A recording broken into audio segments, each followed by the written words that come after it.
It's been a while. It's been a while. Not that anyone misses me, but it's been a while from since the last time I sat down to record and talk about video games and the games that I've been playing, etc. So I'm going to talk about, in this video, I would like to talk about the games that I played in the last quarter of 2024. I didn't play as many games as I did on the first 3 quarters of the year. Different reasons, work-related stuff, lack of motivation, that's it, or just not feeling like playing. Yeah, pretty much that, and also dedicating time to other interests like anime, movies, TV shows, wrestling. Since last year I've been watching wrestling again. I'm not going to talk about it here. I want to make a video about wrestling, but not now. The point is, finishing 2024, or by the end of 2024, I didn't play as many games as I did at the beginning of 2024, during the middle of 2024, and that's okay. That's all right. It was never, to me. It's never been about playing for the sake of playing. If I feel like playing games, I just do it. If I don't feel like playing games, I don't force myself to play because of a necessity to say that I completed X amount of games. Regardless, by the end of the year, I managed to play, and emphasis on play, 51 different titles, which, that's great. If you think about it, that's almost 1 game per week. And this is interesting because I remember that I shared the list of the games that I played.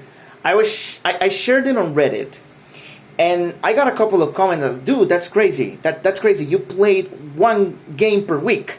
Or, dude, go out. Or, dude, find a job. Get a job or something like that. Number one, I have a job. Trust me, I have a job. And, or don't trust me, I don't care. But number 2, if you pay attention to the different games that I played, and even on this list that I'm going to talk about, you will see that while, yes, there are games that take a lot of time, either because that's the nature of the game or because it's my first time playing the game, which obviously takes longer when it's your first time going into something, etc., right? There are other games that, again, because they're shorter, just naturally shorter, or because I know them, because I've played them so many times, there are games that I just finish in one sitting. Like, in just one sitting. Like for example, one of the reasons that I didn't play as many games last week about work-related stuff that I was mentioning is I traveled abroad. And during my 10-hour flight, I finished Metroid Dread. Like, I just took it, and it took me like 3-4 hours, something like that. And it's not that I am a god Metroid player, and definitely not. But it's just that I know the game.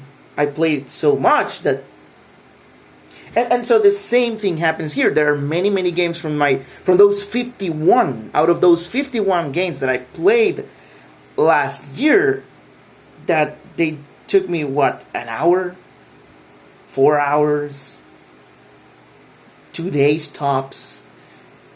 And so it's unrealistic.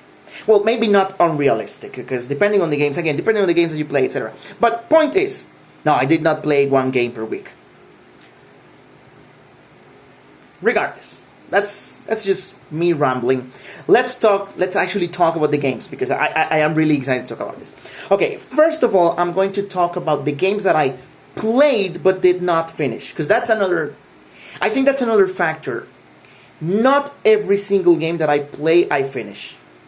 Like, for example, I can talk about last year I played Yakuza 0. I was having a blast with that game. But then Stellar Blade came out, and I just stopped playing.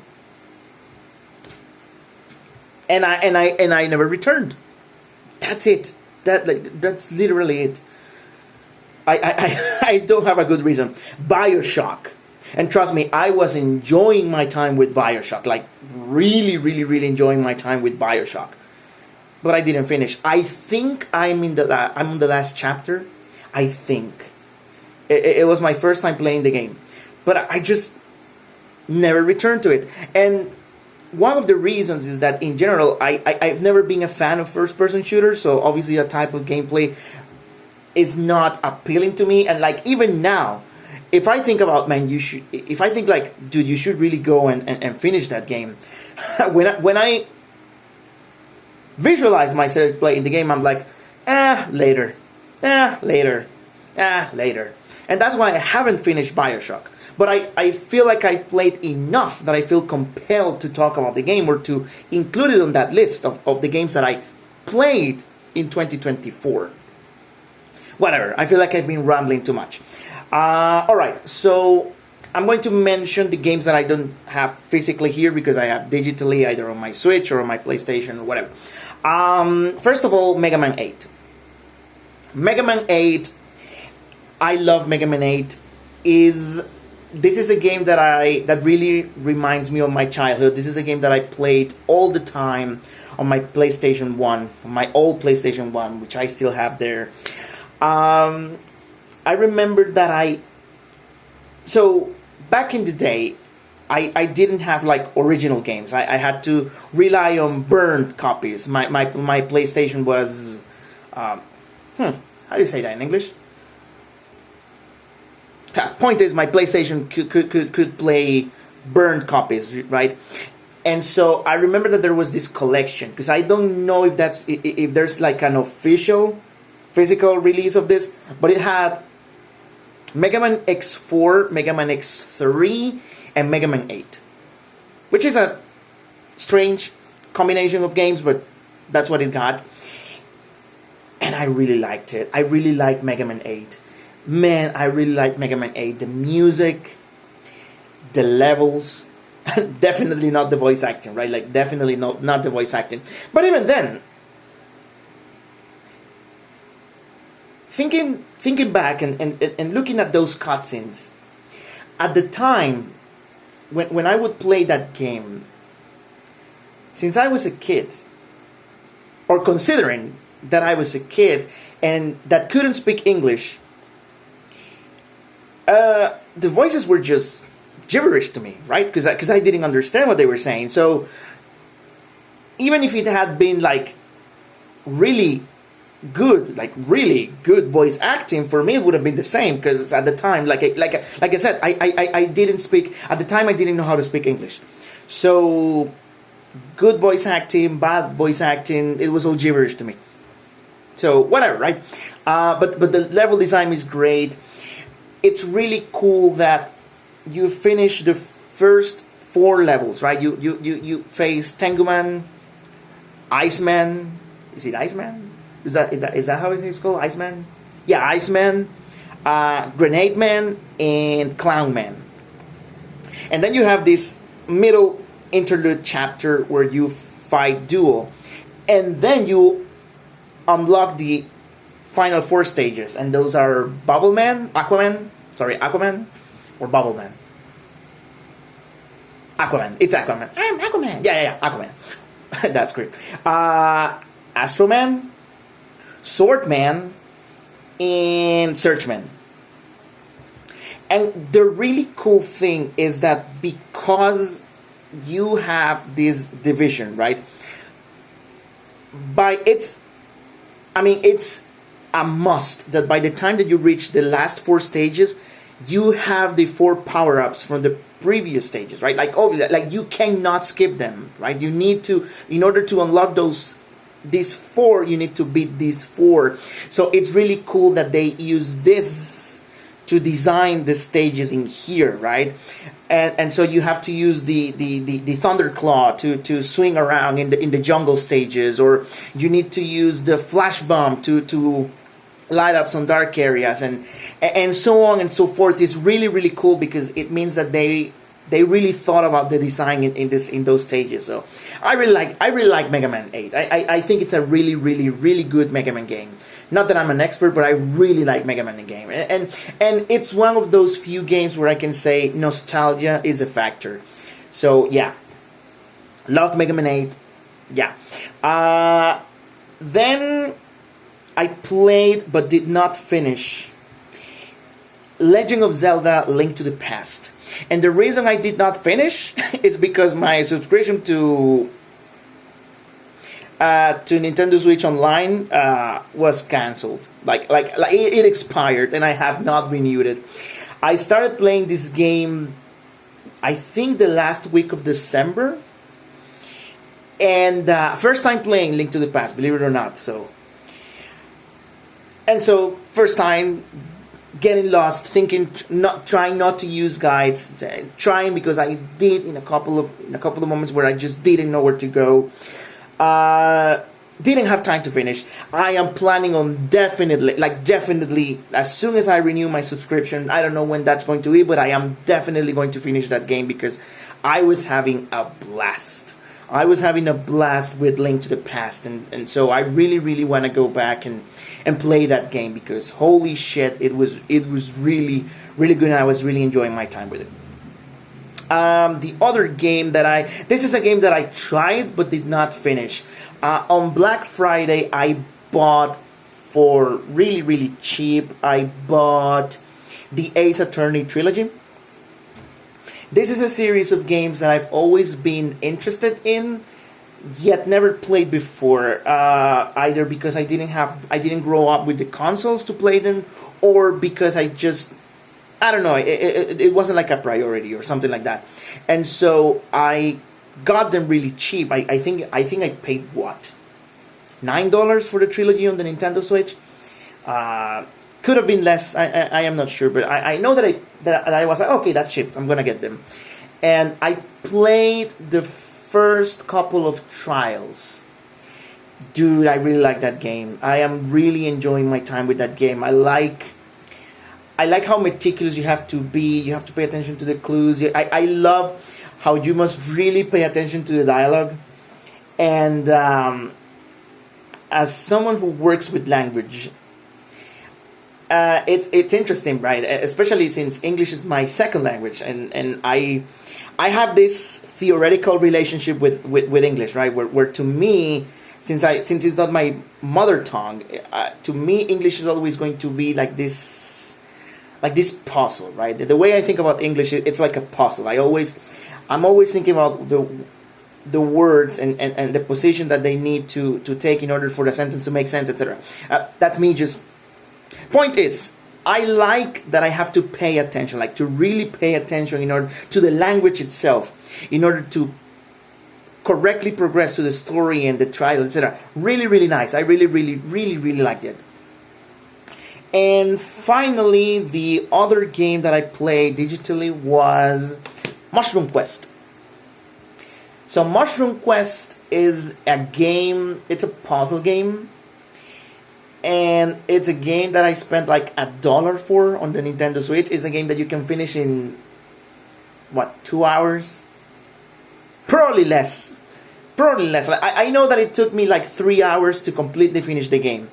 And that's because I'm stupid. People who are much more smarter than me could finish that game in like an hour. I'm pretty sure. I'm pretty sure. And so the idea is that you move this mushroom character and you have to look for keys to open gates and finish the level.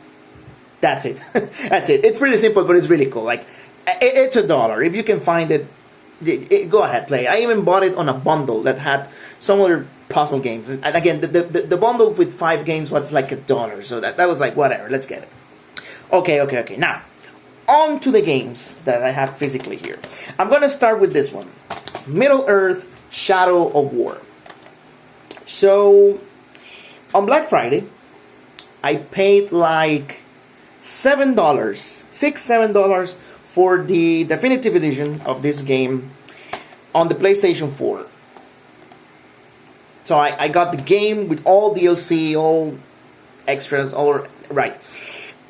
Couple of days later, I found this used physical version for like $3.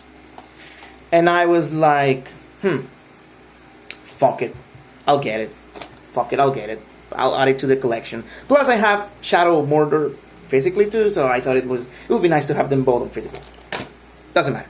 I am a huge fan of Shadow of Mordor. I say that having only played the game once. I played this game for like 6 hours.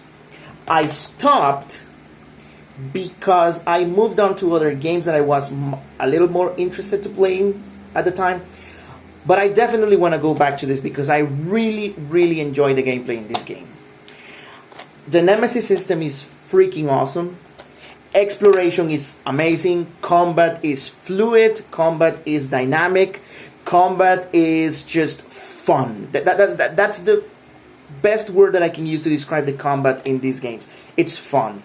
Plus, moving, traversing in the world is just awesome. It's like playing Assassin's Creed, but on steroids. It's really, really good. This game is really, really fun.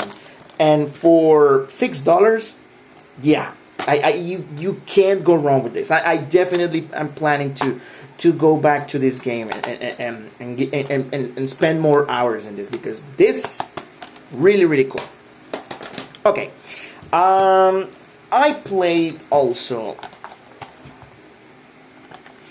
Well, not the full game, but the DLC, The City That Never Sleeps, the whole DLC, the Turf Wars, Silver Lining, and I forget what's the name of the chapter for Black Cat. Doesn't matter. So I got this game on release. I've talked previously about my love for this game, so I'm not gonna get into it too much here. However, I had not played the DLC, and that's because I didn't want to pay full price for the DLC. That's pretty much it. It's not that it's not worth it, it's just that I didn't feel like paying full price for it. That's it. That's the reason. Go ahead, sue me. And every single time that it was on sale, I was never okay with the pricing. It was always like, okay, pay $24, pay. And I was like, nope, I don't want to pay that. Nope, I don't want to pay that. Nope, I don't want to pay that. And then on December for the Christmas sale, the DLC, the whole DLC was like $13, $14, something like that. And I thought to myself, okay, I am willing to pay an average of $5 per chapter. Let's go for it. And I did. And I played the DLC. And I really, really enjoyed the DLC. Really, really enjoyed it. Couple of things. Number one, they added a couple of variations to the gameplay that nevertheless made it fresh, kept it interesting. For example, a couple of missions where you need to make sure that none of the thugs escapes. That was really cool. That was really cool. And not gonna lie, I failed a couple of times. It wasn't easy. It wasn't easy. So that was really cool. That one was, yeah, I really like that one. Also, searching for the bombs with the spider bot, and disarming them before they explode.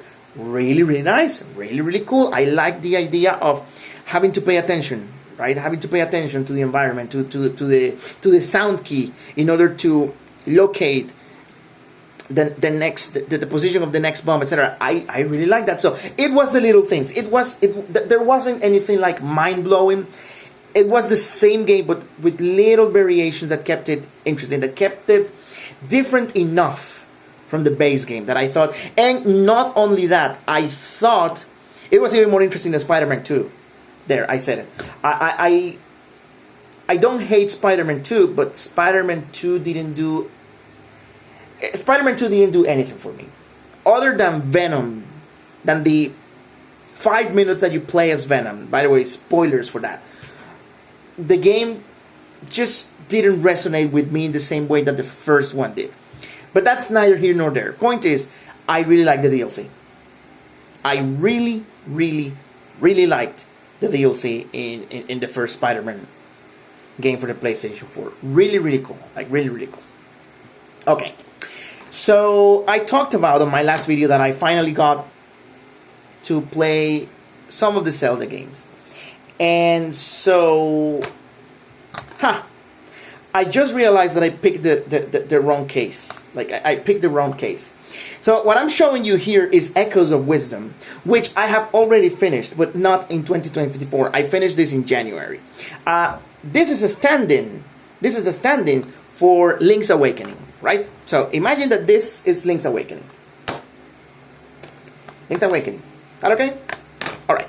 So Legend of Zelda: Link's Awakening. What a fucking cool game. I enjoyed it. It was my first time playing Zelda. Like I mentioned before, Zelda, like I mentioned in other videos actually, Zelda is my favorite video game franchise that I've ever played. Didn't grow up with Nintendo consoles. Emulation wasn't an option, so I always knew and I followed like the lore and the games, but I just never had access to them. It was not until last year that I decided, fuck it, I cannot get all of them, but I'll try to get the ones that I can play on the Switch. So I got Breath of the Wild, Tears of the Kingdom, I got Link's Awakening, I got Skyward Sword, and then I got Echoes of Wisdom. So, but this is Link's Awakening. Remember, this is Link's Awakening. All right. So, really liked the idea that the whole island is like a dungeon. I really like that. I loved the different dungeons. I really liked the combat was simple. I liked the toolkit that you have, the bombs, the arrows, which is they're the standard for the Zelda games, but I don't know. I enjoyed Link's Awakening. I enjoyed it a lot. I really, really enjoyed that game. I can see myself playing through that game again because I really had a nice time with that one. And I don't want to get ahead of myself because I know that I'll talk about this game in another video, but Echoes of Wisdom, holy shit. This is no exaggeration. I would take this one over Breath of the Wild anytime. Like, anytime. I don't know if that's a hot take. I don't know if that's a stupid take. It's a take. I much prefer this game over Breath of the Wild. I still have to play Tears of the Kingdom. We'll see what I think about that. But really, really liked Echoes of Wisdom. But no, this is Link's Awakening. Okay. Now, on to a couple of games that I mentioned on my last video that I wanted to play and that I was going to play. And I did play them and I had a blast with them. Ninja Gaiden Sigma and Ninja Gaiden Sigma 2 on the PlayStation 3.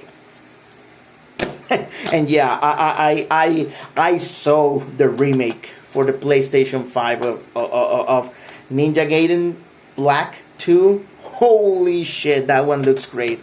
I'm not going to pay $50 for that, but as soon as it's like 30 or less, you're damn right I'm getting that one. Also, fucking Ninja Gaiden 4. It looks incredible. Holy crap, that game looks incredible. Whatever. Let's talk about Sigma 1 and let's talk about Sigma 2. Little backstory. The year is 2007, and at the time, what I have available to play games, it's an original Xbox. That's what I had. And I remember that for my birthday, I went to a video game store. Also, yes, that Xbox played burnt copies, not original. So go ahead, sue me. I played copies. I played illegal games. I don't care. I went to a local game store in my area, and I tell them, I'm looking for a game. And they're like, well, we sell games. And I'm like, yeah. And they tell me, so what kind of game are you looking for? And I tell them, okay, so I want like an adventure game where I control a character and I can move them, but I also jump. By the way, this conversation is happening in Spanish. But I want to jump, and I want to use like a sword, and I want to fight enemies, and I want to have like powers. And I want to fight bosses. That's the description that I give the guy. And this guy, like, he immediately, like, I finished saying that, and he says, say no more, I have the game for you. And he hands me a copy of Ninja Gaiden Black on the Xbox. And I was like, really? And he was like, you take this game, you go, you play it. If you don't like it, I promise you, I will give you double the money that you paid for it. And I was like, okay. And I was like, okay. I even thought to myself at the time, hell, I'll just come back and say that I didn't like it. I couldn't. Holy crap. Ninja Gaiden Black. Oh my god. That game crushed me. That game really destroyed me, but in a good way. And I loved it. And it was engaging, and the combat was fluid and brutal and visceral and awesome and fast paced, and you have all these weapons, and you have these crazy bosses, and you have this, I don't know, I love that game. It wasn't until, and I remember that I finished it on normal. Then I tried to play it on hard, and I did what I could. I finally gave up in the caverns. Chapter 13, I want to say 13, 14, the caverns. The level with that it's just like a snow cavern in a magma. I know that I gave up there because I was like, no, it's too much. It was way too much. But holy crap, I love that game. I loved that game. And so 3 years ago at this point, when I was browsing through one of the game stores that I tend to go to, and they had this used copy of Ninja Gaiden Sigma for my PlayStation 3. For the PlayStation 3, I was like, yeah, I'm getting that. Now, I know that purists would say that Sigma is an inferior version to Ninja Gaiden Black. To that I say that the changes are, I would say, not significant enough for me to agree with that assessment. That's the most diplomatic way in which I can put it. I think that, yes, definitely Black was harder, like way harder. That being said, I feel like I have nothing to prove. So I don't mind playing an easier version, because this still kicked my ass. Maybe I just suck, but this still kicked my ass. So I have no issue playing an easier version. Plus, you get the Dragon Tail and Tiger Fan, the double katana, which are fucking awesome. You get to play as Rachel, which I know those are not the most engaging levels, but they're fun, they're short, they're whatever. And you get to heal, during gameplay instead of having to open a menu. I don't know. I think, to me, the game looks nice. I think this version is worth it. And obviously, if you can get the remastered versions that are available on PlayStation 4, 5, the Switch, those are even better. Now, I know that another reason why this particular version of this game is criticized is because of the loading times. And from what I've read and from what I heard on certain video reviews is that the loading times can take up to 45 seconds, from 45 seconds to a minute in some cases. Now, I didn't have that. That didn't happen to me. But I think it's because my PS3 has an SSD. So I never had loading times that were longer than 5 seconds. I would say 8 seconds at most. So I did not have that problem. By the way, if you still use a PlayStation 3, really go ahead and do that. Put an SSD on there. You will really notice the difference. Like, you will really notice the difference. It's great. It's great. Trust me, it's great. Ninja Gaiden 2. Ninja Gaiden Sigma 2. I used to have an Xbox 360. Well, if I want to be technical, I used to play it on Xbox 360. I still have it. I just don't use it.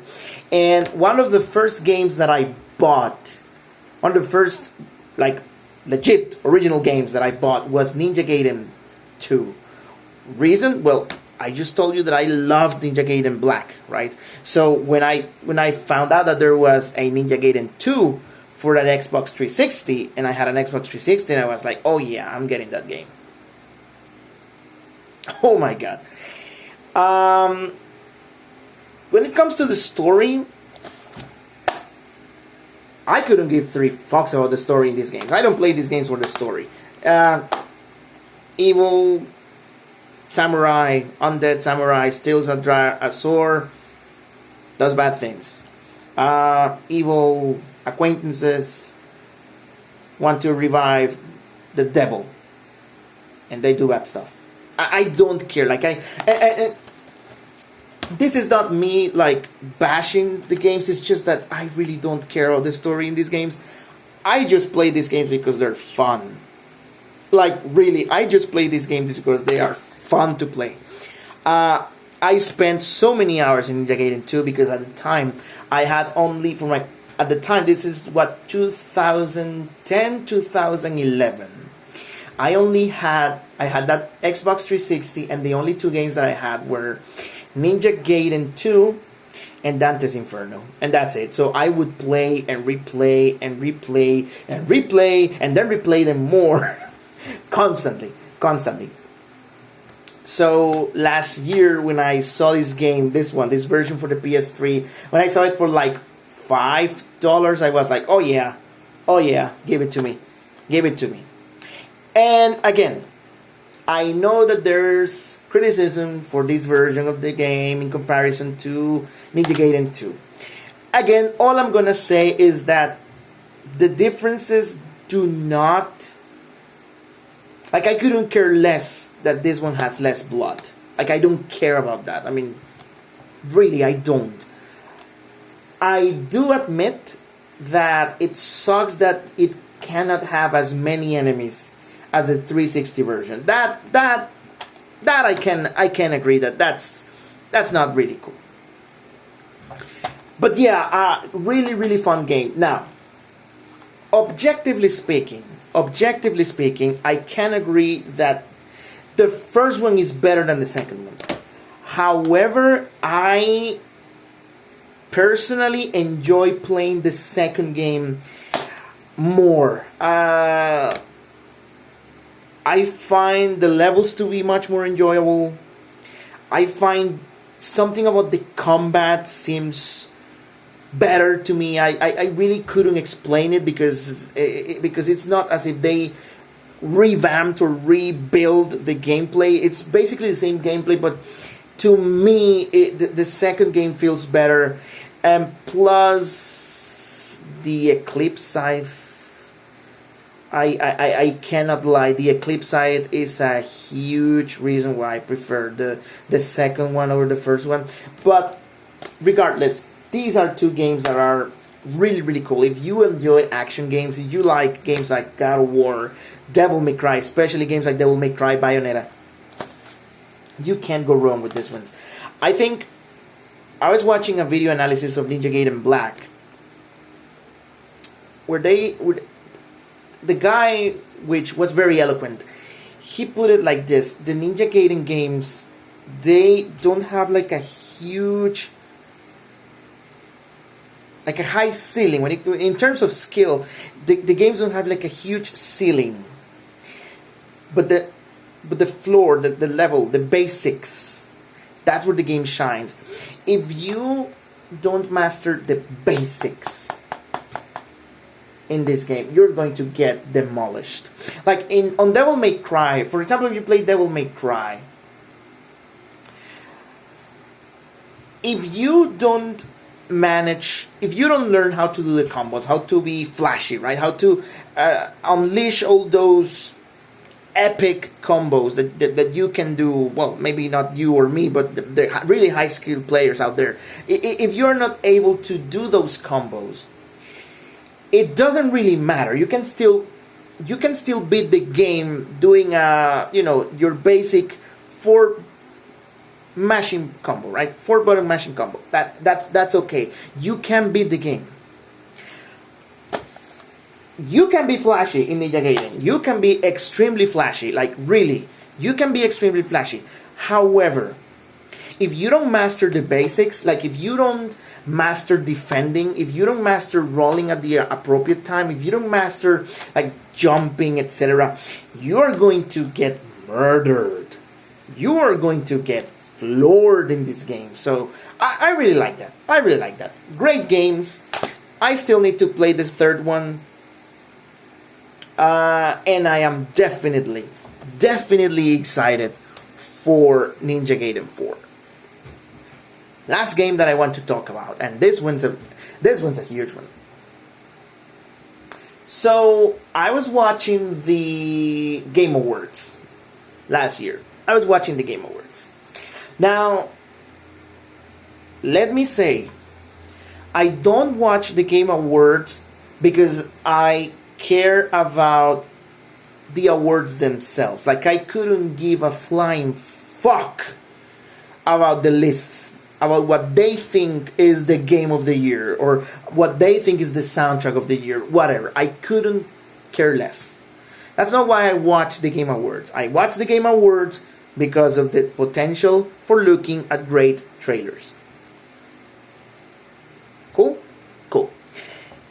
And I see this game ravaging, like just crushing it in a lot of the categories. And I was like, what the hell is Astrobot? And yeah, I didn't know about Astrobot. I knew about Astro's Playroom. I just never paid attention to it. I never cared. But I was very, very surprised. I was like, okay, this Astrobot thing, why is it? So I piqued my interest. And I watched a couple of reviews. And as soon as I finished watching those couple of reviews, I was like, okay. And I immediately bought the game. I immediately bought the game. Like, I was like, holy shit, that looks fun. I don't know how this escaped my radar. I don't know. I don't understand how I didn't know that this game existed. But holy shit, I'm getting this game because it looks fun. This is the definition of fun. And I liked when the developers for this game, when they received the award, they said something that really resonated with me. They said something in the lines of, we care about the impression that we're going to make on children, because our game is potentially the first video game that a lot of children nowadays are going to play. So we want to make sure that experience is memorable, that we make a good impression. And I was like, wow, that's a good thing to say. That's a great thing to say, because it made me think about the first time that I played a video game. Let me tell you a story. I think I mentioned this. I think I have mentioned this. And if I haven't, whatever, bear with me for a second. December 25th, 2000, of the year 2000. That's the date when I played my first video game. I remember, really, I remember. I'm not making this up. December 25th, year 2000. Probably like at around 11:13 a.m., something like that. That was the first time that I played a video game. And at the time, I was 8 years old. And I kid you not, before that day, and before that specific moment, I didn't even know video games existed. I didn't even know that video games were a thing. I didn't know, like really, no shit. I was 8 years old in the year 2000, and I didn't know that video games existed. I only had toys. And my cousins, they got one of these rip-off consoles that played a lot of Nintendo games. And so we were visiting for Christmas. And you know, we were sharing, you know, we were talking about the toys that we got for Christmas. And we were kids. And they told me we got a at the time they called them, here where I live, they called them Polystation. Polystation, what's that? And they you want to play? And I was like, sure. And they had me the controller, and I was like, the fuck is this? Didn't use those words, but I was like, what is this? I again, this is not an exaggeration. I didn't know video games existed. I had never played a video game. I didn't even had the notion of what that was. And they had me the controller, and they say that's they played Super Mario Bros. And they tell me with this you just walk, and with this button you jump. And I kid you not, the moment I press the button and Mario jumped on the TV, one of those old CRT TVs, right?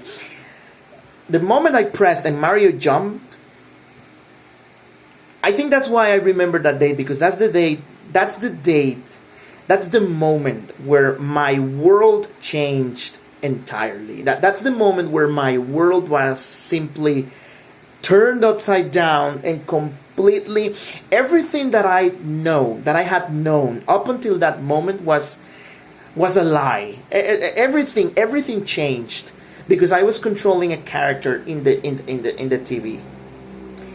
And after that moment, I remember that toys were not enough. Like toys just didn't compare to that. Toys were no longer fun to me. And I remember that every moment that I could, I would ask my mom, could we visit my cousins? Can we visit our cousins? Because I wanted to play Mario, and I wanted to play all the other games that they had. And I begged my mom throughout all the year 2001 to get me one of those video game things. And now this is a story for another time. Eventually I got my PlayStation. That's for another time. The point is, because I want to make a point. The impression that you can make with a video game is everlasting. Maybe I'm just projecting, but I think that it's really important. They decided we want to make sure that children find our game interesting, because those are the future fans. Those are the future. These kids are the ones that are going to maintain this industry going on, right? Whatever, doesn't matter. Point is, this game is fucking fun. This game is a love letter to PlayStation. I grew up with PlayStation, so like I was telling you before, I eventually got my PlayStation 1, so I am a PlayStation kid. I grew up with all of these games. I grew up with, Crash Bandicoot. I grew up with Ape Escape. I grew up talking about Metal Gear with my friends. So these are the games. PlayStation, while I don't subscribe to the console wars, I just enjoy video games in general. I don't. If I had to choose, then I would say I love PlayStation because that's my core, right? That was my introduction. So this game being a celebration to PlayStation, to Sony and PlayStation, oh my god, and I'm not gonna lie, the final battle, seeing all the consoles and the different, the apparel, the different controllers, and the freaking joystick, the boomerang thing, oh my god, I was almost crying. I almost cried during the final boss fighting Astrobot, because it was, and the simplicity in this game. All you have to do is jump, and you have an action button. You have your punch, which you can charge for a spinning attack. You have your jump, which you can press again for the laser hovering, and your action button if you get a power up. That's it. That's all you need. That's what you do from the first level to the last level, to the secret ones. And man, did I spend time with this game. I got a platinum. I 100%ed this game. I did everything there is to do. Yesterday, actually, I was doing the extra levels that they released just recently. And this game, holy crap, this game. Like I said, I don't usually care about those lists. I don't usually care about Game of the Year stuff. I don't care about any of that bullshit. But this is a freaking great video game. And I want to emphasize that this is a video game. This is a video game. This is what video games are supposed to be. Fun, enjoyable. But most importantly, video games. Look, I have nothing against games that try to be movies. I enjoy some of those games, but they are, in my opinion, obviously all of this is my opinion, but they are so far removed from what a video game should be in my eyes, right? So when something like this comes out, and it's just pure fun, no multiplayer bullshit, no live service crap, no pay DLC, a complete video game with the concept of levels. I mean, how long since a game made you play levels, like choose levels? Like, this was a treat. This is one of the greatest games ever. If you have not played Astrobot, do yourself a favor, go play Astrobot. Seriously, just go play Astrobot, because this freaking game, oh my god. And that's it. Those are the games that I played during the last quarter of 2024. Yeah, nice selection, I think. Nice selection. I've already finished a couple of games for 2025. Don't think that I haven't been playing, because I've been playing. And yeah, if you are still here for some reason, thank you very much.